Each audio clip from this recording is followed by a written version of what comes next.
Sweet corn fried rice. Fried rice అనేసి తెగ ఆరాట పడాల్సిన అవసరం లేదండి.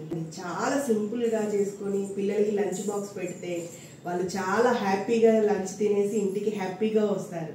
చూసి నేర్చుకొని మీ పిల్లలు కూడా చేసి పెట్టండి.